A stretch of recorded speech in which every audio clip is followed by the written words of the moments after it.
নষ্টামি।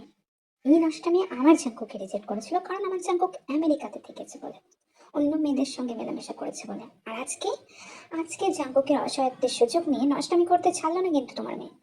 যখন দেখলো Jungkook trunk রুমে ঢুকে গিয়েছে, মোটা টাকা ইনকাম করে কিনা, এখন নিশ্চয়ই তোমার মেয়ের আশিক বুগুমুকে ছেড়ে দিয়েছে, যার কারণে এই পন্থা অবলম্বন করেছেন তোমার মেয়ে। ছি ছি ছি ছি ছি। আমি ভাবতেও পারিনি এই অবস্থায় আমার ছেলেকে তোমার মেয়ের সাথে দেখতে পাবো, মানে আশাই করিনি। এই তো তোমার মেয়ে সতী সাবিত্রী হয়ে ঘুরে বেড়াতো, জাঙ্কুককে সবসময় ঘৃণা করতো, আর আজকে জাঙ্কুকের রুমে এই অবস্থায় ওর সঙ্গে পড়ে আছে। না জানি রাতে কি কি করেছে। আমার ছেলেটা খুব ভালো, সে কোনো কিছু করতেই পারে না, আমি জানি। ও আমার কথা শোনে, কিন্তু তোমার মেয়ে এত বড় নোংরামি করবে এইটা আমি কখনোই কল্পনা করতে পারিনি। মানে যখন দেখলো বকুম ওকে ছেড়ে দিচ্ছে, তখন জাঙ্গকের রুমে ঢুকে গেল। মানে ছি, এই শিক্ষা দিয়ে বড় করেছো তুমি তোমার মেয়েকে, ভাবাই যায় না। আর আমার জাঙ্কুকের খুব দোষ দিচ্ছিলে, আমার জাঙ্কুকের আদতে কোনো দোষ নেই। যদি বিয়ে দিতে হয় তাও, না হলে তোমার মেয়েকে এই অবস্থায় কেই বা বিয়ে করবে এখন। তে এই দিন দেখার জন্য আমাকে বাঁচিয়ে রেখেছিলে তুমি। তুমি বলেছিলে জিমিনের সাথে দেখা করতে আসবে, তাই জন্য আমি এনেছিলাম তোমাকে। না হলে জাঙ্কুকের বার্থডে পার্টিতে আসা আমার কোনো রকম ইচ্ছে ছিল না। তোমার বড় মনি সবসময় তোমার দিকে নজর দিয়েছে, তোমাকে জাঙ্কুকের বউ বানাতে চেয়েছে, তখন তুমি না করতে, তুমি বলতে তোমার ভালোবাসার মানুষ আছে। আজ তাহলে এরকম একটা কাজ কেন করলে সবার সামনে আমাদের ছোট করার মানে কি বলো। আমি তোমাকে এই শিক্ষা দিয়ে বড় করে নিতে, তোমার আব্বু জানতে পারলে খুব মন খারাপ করবে। উনি এখানে নেই, আপাতত দেশের বাইরে গিয়েছেন। কিন্তু আজকের এই অবস্থার পর আমি কি ভেবে নেব?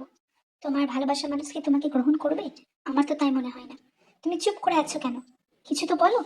নিজেকে প্রতিষ্ঠা না করলে সবাই তোমাকে পেয়ে বসবে। তুমি জানো না দুনিয়াতে মেয়েদের কিরকম ছোট চোখে দেখা হয়? আমি তো তোমাকে এখন জিজ্ঞাসা করছি যে কি হয়েছে আদতেই সত্যতা বলো।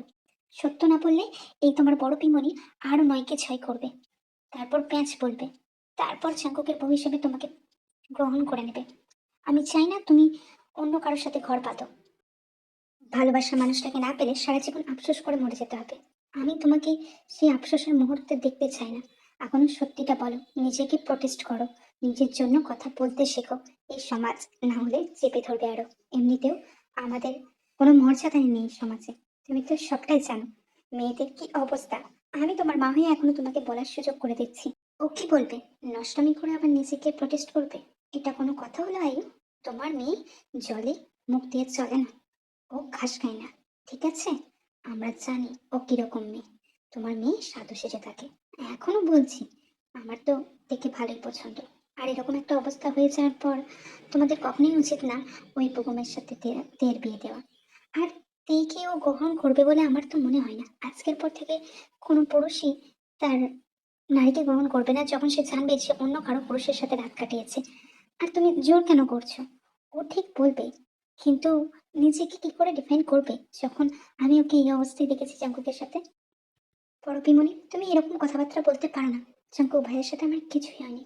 উনি আমাকে জবরদস্তি করে ওনার ঘরে নিয়ে গিয়েছিলেন, উনি আমাকে আটকে রেখেছিলেন, উনি জল খেতে চেয়েছিলেন, আমি জল দিতে গিয়েছিলাম, তারপর উনি আমার সঙ্গে ধস্তাধস্তি করেছিলেন, ব্যাস এইটুকুই। আমাদের মধ্যে সেরকম কোনো সম্পর্ক হয়নি যেটা অনাকাঙ্ক্ষিত। আমাকে এরকম দোষ দিও না বড় পিমনি, আমি কিছু করিনি তোমার ছেলের সাথে। কেন মিথ্যে বলছিস তে?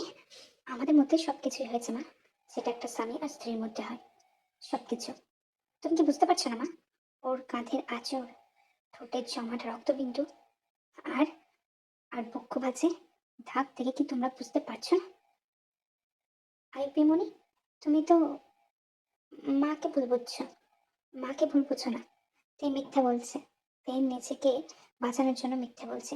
আদতেই তো ও এখনো ওর বুগম ভাইয়াকে ভালোবাসেনি না, তাই জন্য। আমি তো এর সাথে জবরদস্তি করিনি। হ্যাঁ, আমি জল খেতে চেয়েছিলাম, ও দিতে এসেছিল, তারপরে যা হয়েছে আমাদের দুজনের স্বেচ্ছাই হয়েছে। তো একজন প্রাপ্তবয়স্ক মেয়ে, ওর সাথে আমি কি করে জোর জবরদস্তি করি বলো তো? এরও আমার প্রতি ভালো লাগা ছিল, তাই জন্য ও তো আমাকে লাইক সো স্যাটিসফাই করেছে, স্যাটিসফাই করেছে ও। তো আমাদের মধ্যে সবকিছুই হয়েছে। আর তে তোমাদেরকে মিথ্যে বলছে, মিথ্যের পর মিথ্যা বলছে, কারণ ও চাইছে না আমার সাথে সংসার বাঁধতে। সেটা আগেও চাইতো না, কিন্তু হ্যাঁ, আমাদের মধ্যে সবকিছু হয়েছে, যেটা একটা প্রাপ্তবয়স্ক মেয়ে আর পুরুষের মধ্যে হয়, যেটা বাসরে হয়। হ্যাঁ, বাসরে হয়, যেটা বাসরে হয় সেটা আমাদের কালকেই হয়েছে। সব কিছু হয়েছে আমাদের মধ্যে। আমি তো ওর মধ্যে নিজেকে ডুবিয়ে ভালোই মজা নিচ্ছিলাম। আর ওর তরলও তো বিছানা ভিজেছে। মা তো সবই দেখেছে, বিছানায় কতটা ভিজে গেছে। এত কিছুর পরও, এত মিস দেখার পরও কি করে তে কি তোমরা ভাবছো যে ও কিছুই করেনি? আমার বিছানার অবস্থায় বলে দিচ্ছে আমাদের মধ্যে কি হয়ে গিয়েছিল। আর বলতে গেলে ব্লাড, ওটা তো প্রথমবারই অনেকের হয়, এমনটা তো তা না, না? তো সেটা একটা কারণ হতে পারে। জাঙ্কুক ভাই, দোহাই তোমার, মিথ্যে বলো না। তুমি কেন মিথ্যে বলছো এই সেন্সিটিভ বিষয় নিয়ে? আমি তোমাকে বলছি, তুমি কেন মিথ্যে বলছো? আমি তো ওনাদেরকে বলছিলাম, তুমি মিথ্যে বলো না। তুমি এরকম ভাবে আমার জীবনটাকে স্পয়েল করে দিতে পারো না জাঙ্কুক ভাই। আমাদের মধ্যে কিছুই হয়নি। তুমি মিথ্যে বলছো, তুমি মিথ্যে বলছো, তুমি চুপ করো, বুঝছিলে? জাঙ্কুক, তোমাকে আমি এই শিক্ষা দিইনি। এত ক্লিয়ারলি সবকিছু বলতে নেই এখানে। দেখছো না, আইপি মানিও আছে, আমরা বড়রা আছি। তুমি এই ধরনের কথা বলতে পারো না এখানে। দেখাই, তোরা বুগুমের সাথে কথা বল, বুগুমের ফ্যামিলির সাথে কথা বল। তারপর যদি ওরা সবটা জেনে রাজি থাকে তাহলে তো ভালো কথা। নয়তো কিন্তু বিয়েটা আমার জাঙ্কুকের সাথেই হবে, তাও 2 সপ্তাহের মধ্যে। আমি আর দেরি করতে চাইছি না। আমার ছেলেটা তো ওকে কবে থেকে চাইছে বউ হিসেবে। আর তোদের কারণেই আমি না করে দিয়েছিলাম, আর এখন যখন ব্যাপারটা ঘটেই গেছে, আর তো না করার কোনো প্রশ্নই ওঠে না। এই পিকগুলো দেখার পরও আমি তোমাকে কিভাবে গ্রহণ করিতে, এটা তো সম্ভব না। তোমার যদি এরকমই ইরাদা ছিল তাহলে তো তুমি আগেই বলতে পারতে আমাকে। যদিও তুমিও জানো আমিও জানি সম্পর্কটা আমাদের ফেক, তবুও তুমি বলেছিলে বলে আমি অভিনয় করেছিলাম। আমার ভালোবাসা একতরফা হয়ে রয়ে গেলতে, যা হয়তো আমি তোমাকে কোনোদিনও বলতে পারবো না। যেহেতু তুমি বলেছিলে এই অভিনয় করতে, সেই অভিনয়ের কারণে আমি তোমার সঙ্গে কিছু স্মৃতি আমার মনের মণিকোঠায় বয়ে নিয়ে যেতে পারবো। তাই আমি অ্যাপ্রোচ করেছিলাম। তুমি চাঙ্কু ভাইকে বরাবরই ভালোবাসতে, তুমি চাইতে তাকে নিজের করে পেতে। তুমি আমাকে সেই হিসেবেই বলেছিলে যে কিছুদিন তোমার বয়ফ্রেন্ডের নাটক করতে, আর আমি তাও করেছি, শুধুমাত্র আমার স্বার্থের জন্য। আমি জানি এই ছবিগুলো চাঙ্কুকে ইচ্ছাকৃত তুলেছে। আমি যদি তোমায় বলতে পারতাম যে আমি তোমাকে কতটা ভালোবাসি, কিন্তু আমি বলতে পারবো না। তোমার সুখ আমার কাছে সর্বশ্রেষ্ঠ উপহার। তুমি যদি খুশি থাকো তাতেই আমি খুশিতে। আর হয়তো এটা চরম লেভেলের ভালোবাসা। হয়তো আমি এইভাবেই তোমাকে ভালোবাসি।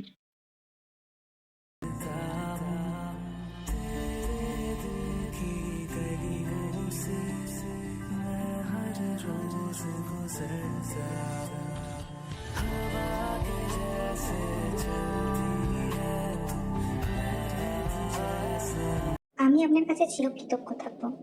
আমি কখনো ভাবতে পারিনি আপনি আমার এতটা হেল্প করবেন বুকুম ভাই। আপনাকে আমি ভীষণ শ্রদ্ধা করি, কিন্তু জাঙ্কুককে আমি এত সহজে ক্ষমা করবো না বুকুম ভাই। উনি প্রথম থেকেই জেনেদিকে ভালোবাসতেন। তারপর আমেরিকায় গিয়ে উনি অনেক মেয়ের সঙ্গে নষ্টামি করেছে, জেনেদি বলেছিল। কিন্তু আমার তা মনে হয় না। কিন্তু জেনেদির সাথে তো সম্পর্ক ছিল। আমার গুরুত্ব যেদিন বুঝবে সেদিন আলাদা কথা। তার আগে আমি এত সহজে ওনাকে গ্রহণ করবো না। বুকুম ভাই, আপনার কাছে আমি চিরকৃতজ্ঞ থাকবো। আপনার কোনো রকম দরকার লাগলে আমাকে বলবেন। আমি যথাসাধ্য চেষ্টা করব আপনার সাহায্য করার। কারণ আপনি যা সাহায্য করলেন আমায়, এ ঋণ আমি ভুলব না। কিন্তু জাঙ্কুক আমাকে এক প্রকার অপমান করেছে। ওর মায়ের সামনে, আমার মায়ের সামনে, সবার সামনে আমার সতীত্ব নিয়ে প্রশ্ন তুলেছে, যেটা অনুচিত কাজ, অন্যায়। হয়তো তোমাকে পাওয়ার জন্য, নিজের করে রাখার জন্য এই পথ অবলম্বন করেছে।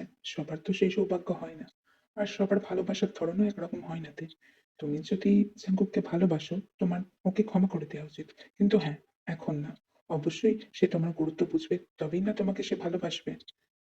আমি মনে করি সব সম্পর্কে শ্রদ্ধা ভীষণভাবে ম্যাটার করে। আস্তে আস্তে হয়তো সবটা ঠিক হয়ে যাবে, কিন্তু ততদিন তোমাকে নিজের মতো থাকতে হবে। তুমি নিজেকে কখনোই সহজলভ্য করে দেবে না কারো কাছে। তুমি একটা ভীষণ জেনুইন মেয়ে। আমি সত্যি তোমাকে ভীষণ অ্যাডোর করি। তোমাকে আমার ভালো লাগে। তোমার এই নেচারের কারণেই ভালো লাগে। তুমি যে এতটা সহজ সরল এবং একদম স্পষ্টবাদী, এই জিনিসটাই তোমাকে অন্যান্যদের থেকে আলাদা করে তোলে। তুমি কখনোই নিজের দুর্বল দিকটা প্রকাশ করো না। তোমার মা আয়ু তোমাকে যথেষ্ট শিক্ষা দিয়েছেন। উনি একজন ভালো মনের মা। আমি দেখেছি উনি কিভাবে তোমায় তৈরি করেছেন। তাই সব ভেবেচিন্তে যা করার করো। ওই বোকম বাচ্চার কাছে গিয়েছিলি তাই না? ওই বোকম তোকে কোনোদিনই গ্রহণ করবে না। তারপরে তুই কেন গিয়েছিলি? আমি তো বলেছি তোকে আমি বিয়ে করবো। আগেও বলেছি, তুই বারবার রিজেক্ট করলেও আমি তোকে বিয়ে করবো। জেনির সাথে যা হয়েছিল হয়েছিল। কিন্তু সেটা কোনোদিনই সম্পর্ক ছিল না। ছোটবেলায় তো আমরা দুজন দুজনকে প্রতিশ্রুতি দিয়েছিলাম। আমি মানছি, আমি পথভ্রষ্ট হয়েছিলাম। আমি অন্য পথে পা বাড়িয়েছিলাম। কিন্তু জেনির সঙ্গে আমার সেরকম কিছুই হয়নি। জেনি আমাকে ফাঁসাতে চেয়ে ওই ধরনের কথাবার্তা রটিয়েছিল। আমি কি করতে পারি তোর ধারণা নিতে? দেখলি তো সেদিনকে কি করলাম? আর এখনো অনেক কিছু করতে পারি। আমি আমার স্বার্থসিদ্ধি করার জন্য ভীষণ নিম্নভাবেও নামতে রাজি আছি। তোকেও নামাবো ভীষণ নিম্নে। তুই যদি সেটা না চাস তো বিয়েতে হ্যাঁ করে দে। তোকে আমি বিয়ে করবো 2 সপ্তাহের মধ্যে, যখন বলেছি 2 সপ্তাহের মধ্যেই বিয়ে করবো। আমি অন্যরকম কিছু শুনতে চাইছি না। বকুম ভাইয়ের সাথে মেলামেশা বন্ধ করে দে। তুই এখন অন্য কারোর বউ হতে চলেছিস। আমার এসব ভাল লাগে না তে। আমাকে জোর করবি না। দ্বিতীয়বার বকুম ভাইয়ের সঙ্গে দেখলে কিন্তু আমি তোকে ছেড়ে দেবো না। আমাকে অতটা সোজা ভাবে নিস না। যেটা আমার সেটা আমারই। ছোটবেলায়ও তোকে চেয়েছিলাম, এখনো তোকে চাই। মাঝখানে দিকভ্রষ্ট হয়েছিল, কিন্তু আবার রাইট ফর্মে ফিরে এসেছি। আর এখন তো কোনো প্রশ্নই ওঠে না তোকে ছেড়ে দেবার। তারপর মাপিমণি অন্যরকম কথাবার্তা বলছে। আমার কাজ হয়ে গিয়েছে, যা বলার করে দিয়েছি। যখন দেখলেন চিন্তি ভাই আপনাকে ছেড়ে দিয়েছেন, তখন আমার কাছে এসেছেন। না না মিস্টার চঞ্চক্য, এটা হচ্ছে না। আমি আপনাকে গ্রহণ করছি না, আর করবো না। আমি বিয়ে করবো না আপনাকে। আমি বলে দিয়েছি পিমনিকে, মাকেও বলে দিয়েছি, আমি আপনাকে বিয়ে করতে বাধ্য নই। আপনি আমার নামে মিথ্যা আরোপ লাগিয়েছেন, আর সেই মিথ্যা আরোপের কারণে কোনো কাজ হচ্ছে না। আমি কখনোই আপনাকে বিয়ে করবো না। যে আমার সতীত্ব নিয়ে প্রশ্ন তোলে, যে আমাকে কলঙ্কিত করে, এবং তাকে আমি বিয়ে করবো কেন করতে যাবো? যে আমাকে সম্মান করে না, তাকে আমি কেন সম্মান দিব? ভালোবাসার সম্মানটাই আগে। যেখানে এখানে সম্মানই নেই, তো ভালোবাসার প্রশ্ন তো আসেই না। আর আপনার মুখে বুকুম ভাইয়ের নাম শুনতে চাই না। উনি যথেষ্ট ভদ্র গোছের মানুষ, আপনার মতো অভদ্র না। আপনি মানুষের সাথে ব্যবহার করতেই জানেন না। বুকুম ভাই আপনার থেকে ঢের গুণে ভালো। বুকুম ভাইয়ের নাম নিয়ে আর কোনো রকম কথা আপনি এখানে বলবেন না। তে, রান্না বসিয়ে এসেছি, গিয়ে রান্নাটা করে নাও গা। আমি তোমার জিনপি মনির সাথে কিছু কথা বলবো। চাঙ্কুকা আজকে এখানেই থাকবে। তোমাদের বিয়েটা দিতে হবে। বুকুম যখন তোমাকে বিয়ে করবেই না, তাহলে ওয়েট করে কি লাভ? আমিও চাইছি না ওয়েট করতে, বুঝতেই পারছো। সমাজের লোকেরা নানা কথা বলবে। তোমাকে তো সুযোগ দিয়েছিলাম। তারপর যদি তুমি সময় চাও, তাহলে বিয়েটা আমরা তোমার গ্র্যাজুয়েশনের পরে দিই। যেটা তুমি ভালো বোঝো সেটাই হবে। আমার কি দরকার ছিল চিম্পি মিনির সাথে কথা বলার? আমি সবটা পরিষ্কার করে বলবো, গ্র্যাজুয়েশনের আগে বিয়ে তো করবোই না। আর এই রান্না বান্না করতে করতে একদিন আমি বুড়িয়ে যাব। যদিও আমার রান্না করতে ভালো লাগে, কিন্তু ওই আপদটা আবার যদি রান্নাঘরে চলে আসে, তাহলে আবার বালাই ঘটবে। আমি চাই না জাঙ্কুক ভাইয়া আবার এই কিচেনে ঢুকুক। ওনার তো স্বভাবের দোষ আছে, জানি না কি করবে। তাড়াতাড়ি রান্না করি, এই কিচেন থেকে বেরোতে পারলে আমি বাঁচি, নয়তো জলরাতটা কখন আমায় খেতে না আসে। শয়তানের নাম না নিতে নিতে শয়তান এসে হাজির। হ্যাঁ, চিন্টুমনির সাথে মা কথা বলছে, বাবা নেই, আর আঙ্কেলও নেই। হ্যাঁ, এবার তো উনি সুযোগই খুঁজবেন। তে, সাবধান হয়ে যা। এই লোকটাকে বিশ্বাস নেই, ভীষণ ন্যাস্টি ন্যাস্টি বিহেভিয়ার। যখন তখন দেখে জড়িয়ে ফেলে, যখনই দেখে জড়িয়ে নেয়। কি লুচ্চা একটা মানুষ! যখন তখন জড়িয়ে নেওয়ার মানে কি? নোংরা একটা লোক হতে পারে। আমেরিকায় বড় হয়েছে, ওখানকার সংস্কৃতি তো পেয়েছে। কি চাইছে এখানে কে জানে? আপনার কিছু কি লাগবে জাঙ্কুক ভাই? তে, দুধ লাগবে। তাও আবার তোমার দুধ। কতদিন চুষে খায়নি।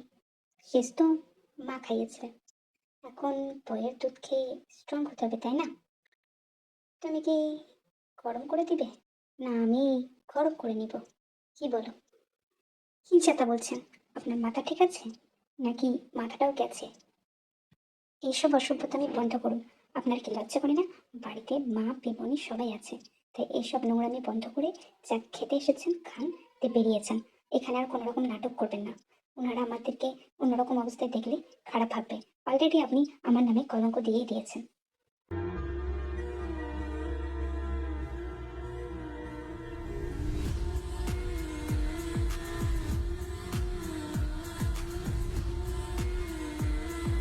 দেখতে চালাতে গিয়ে আমার কি অবস্থা হলো? এই অবস্থা এখন সামলে কি করি? ওয়াশরুমে যেতে হবে। আর ভালো লাগে না। ওকে ওকে উত্তক্ত করতে গিয়ে আমি নিজেই এরকম হট হয়ে গিয়েছি। ভাবাই যায় না। এখন নিজেকে সামলানোর দরকার, নয়তো আবার আয়ু বিমনি দেখতে পেলে এই নিয়ে আবার অনেক বড় বড় জ্ঞান দিয়ে দেবে। ছোটা মিয়া, এত কেন কষ্ট দিচ্ছিস? আমেরিকাতে থাকাকালীন কত রকম মেয়েকে দেখেছিস, কিন্তু বিয়ের সময় এত সেন্সিটিভ হয়ে যাস কেন তুই? আর তো কটা দিন, তারপর তুই তাকে ইচ্ছে মতো আদর করতে পারবি, তুই ইচ্ছে মতো তার মধ্যে ডুবে থাকতে পারবি। এখন অন্তত আমাকে একটু শান্তি দে, আমি আর কিচ্ছু চাই না। এবার একটু অভ্যাস করে নিতে, আজ থেকেই নয় শুরু কর। জাঙ্কুক রুমে আছে, ওপরে তোর পাশের রুমটায়। ওকে একটু গিয়ে খাবারটা দিয়ে আয়, ওর শরীরটা অসুস্থ লাগছে। যা, খাবারটা দিয়ে আয়, কেমন না? আমার সাথে এত অসভ্যতামি করার শাস্তি তো ওকে পেতেই হবে। জাঙ্কুক ভাইকে খাওয়াচ্ছি, জন্মের খান খাওয়াবো। আর আমার সঙ্গে প্রতারণা করেছিল, আজ এমন গণধোলাই দিব যাতে আমার মনেও শান্তি পেয়ে যায়। ওনাকে ক্ষমা করতে কিছুতেই পারছি না। যদি মেয়ের একটু মন হালকা হয় তাহলে তাতেই বা ক্ষতি কি, কারণ মানুষটাকে তো ভালোবাসি। আর যাই হোক, ক্ষমা করতে হবে দিন শেষে। আমিও তো চাই ওনার সাথে থাকতে, কিন্তু মনেরও তো শান্তি দরকার। এমন গণধোলাই দিব যে আর খাবার খাবে না, শুধু গণধোলাই খাবে।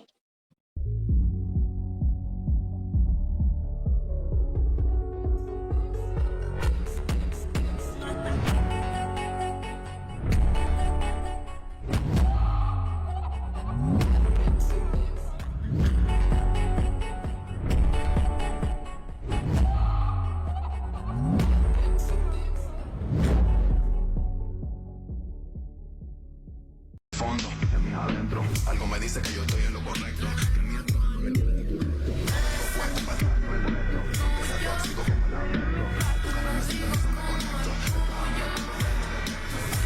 তে, আর মেরো না তে। আমি ভুলে গেছিলাম তুমি ক্যারাটেতে ব্ল্যাক বেল্ট। ছেড়ে দাও এবার, আমাকে ছেড়ে দাও। আর ভুল করবো না, আর ভুল করবো না, কোনো রকম ভুল করবো না, ছেড়ে দাও। এটাই বলবো ভেবেছিলে তাই না? কখনো না। তুই আমাকে মারতে পারিস, আমি তোকে মারতে পারি না? আমিও মারতে পারি, কিন্তু আমি তো এরকম শাস্তি দেওয়া পছন্দ করি না তে। আমার শাস্তি দেওয়াটা অন্যরকম। বিয়ে নাকি এটাই শেষ শাস্তি, তারপর তো যা শাস্তি তুই বাসরেই পাবি। আমাকে সামলানো অত সোজা না, সে বিছানায় হোক বা কোনো রণক্ষেত্রে।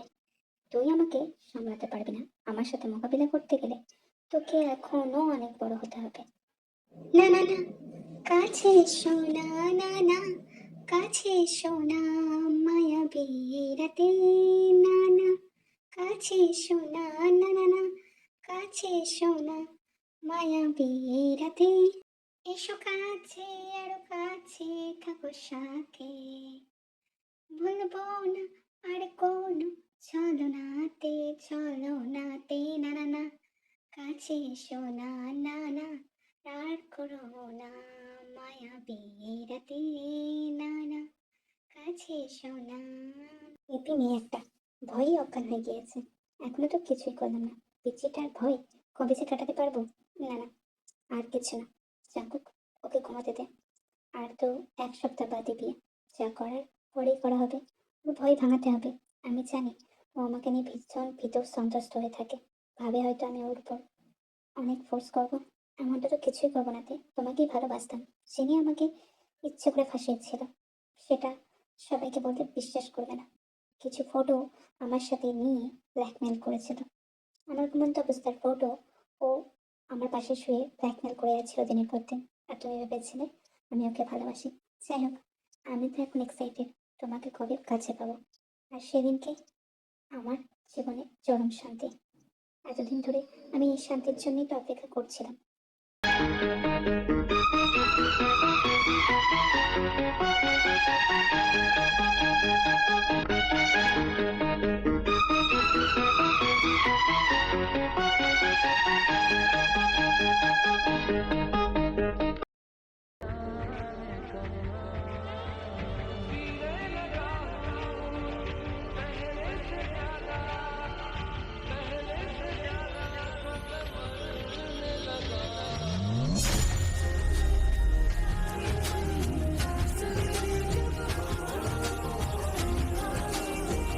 আমি জানি এই নিয়ে সবার মনে ভয় কাজ করে, কিন্তু একটু আমার উপর বিশ্বাস রাখ। কথা দিচ্ছি তোকে কোনোভাবে ব্যথা দিব না, কোনোভাবে না। কারণ তুই আমার কাছে আগে, তারপর সবকিছু।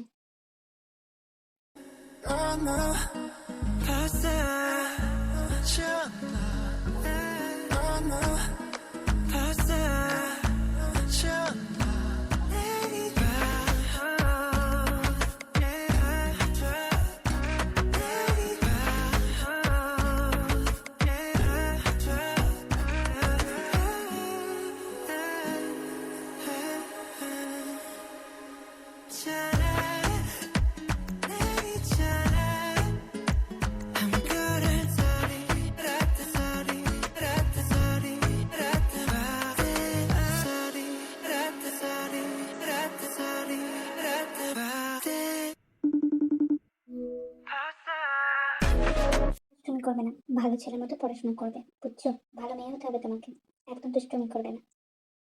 পাপা নিতে আসবে তোমাকে। আমি আপাতত আসছি এখন।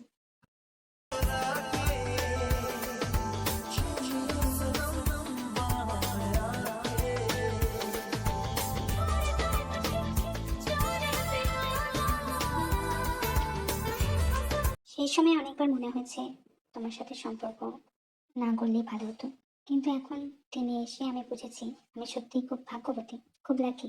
বিয়ের প্রথম দিনের ন্যায় তুমি এখন আমার সাথে আচরণ করো। আমি ভাবতেই পারিনি স্বভাবতই 90% মানুষ বদলে যায় বিয়ের পর।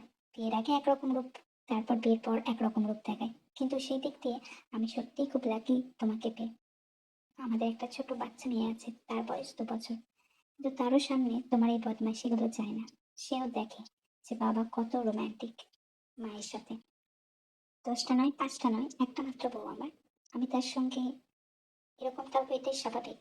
সোসাইটি পুরুষ মানুষকে খারাপ করে, কিন্তু আমি আমার বউয়ের জরুকা গোলাম হয়ে সারা জীবন কাটিয়ে দিতে চাই। আর আমি খুব ভাগ্যবানও তোমাকে পেয়ে। তুমি একা ভাগ্যবতী আমাকে পেয়ে এমনটা না, আমিও খুব ভাগ্যবান তোমাকে পেয়ে। কারণ তুমিও যথাসাধ্য সুব্যবহার করো আমার সাথে, ঠিক আগের মতনই সমস্ত আবদারের প্রায়োরিটিও দাও। তাই আমাদের সম্পর্কটা এতটা সুমধুর হয়েছে। कैसी है ये दूरी, कैसी मजबूरी, मैंने नजरों से तुझे छू लिया। हो कभी तेरी